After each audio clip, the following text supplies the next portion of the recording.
Hello, si Miss Ito. Ilang araw na nga lang, magbababay na tayo sa 2024. Pero ang tanong, kamusta ang 2024 mo? Andito ako ngayon sa Tiendesitas Hypermart kasama ang nanay ko at ate ko, mga pamangking ko, para mag-grocery. Hindi naging madali para sa pamilya ko, lalo na sa akin, ang 2024. Mas lumamang yata yung lungkot ko kaysa sa kasiyahan. Pero okay lang. At least, nalampasan ko ito at tinulungan ako ng iba't ibang tao na nakapaligid sa akin. Kilala niyo kung sino na kayo.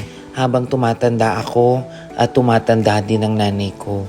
Naiiba yung mga mood, naiiba yung ugali, naiiba yung pakikisama, naiiba lahat. Mas dumadami ang iyong obligasyon, mas kumukonte ang iyong mga kaibigan, mas gusto mo na lang natahimik, ayaw mo nang masyadong maingay. Nagiging sensitive ka, mabilis kang magalit, mabilis kang magtampo.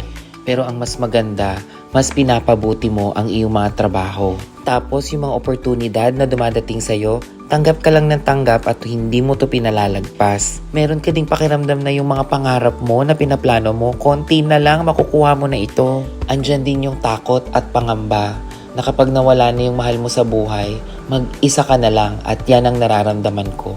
Literally, mag-isa ako pag nawala na yung nanay ko. Pero dapat akong magsumikap, dapat i-enjoy ko yung moment. Pero kailangan kong labanan lahat ng irritable, lahat ng stress, lahat ng mga nagpapa-high blood sa akin. Kailangan kong matutunan yun, kailangan kong pahabain yung PC ko. At ang pinaka-importante, wag na wag kang bibitaw sa Diyos. Lahat yan, isurrender mo yan. Feeling ko nga may anxiety at nadidepress ako. Totoo yan. At buti na lang meron akong mga tao na nagtitiwala sa akin at naniniwala sa akin. At merong taong nakikinig sa akin na kahit anong problema meron ako, andyan sila at hindi nila ako i-judge. Acceptance lang. Acceptance na ito na talaga ang sitwasyon ng buhay mo. Na dati, magulang mo ang nagkokontrol at gumagawa ng direksyon para mapabuti ka. Pero ngayon, babaliktad. Ikaw na ang gagawa ng direksyon at mas ikaw ang magiging dahilan para maging maayos ang relasyon nyo sa pamilya mo. Sasalubungin natin ang bagong taon, 2025. Lagi na lang ang tanong, ano bang New Year's resolution mo?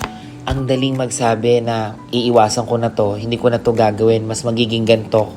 Pero ang totoo, hindi natin ito nagagawa. Ang hirap gawin lahat ng gusto nating mangyari. Ako, kahit ano pa ang na-experience ko sa 2024, maganda man o hindi, sana kayo din. Dapat ipagpasalamat natin to. Dapat ina-appreciate natin yung mga maliliit na bagay. At pagdating ng 2025, yung mga mali, itama natin paunti-unti. Hindi naman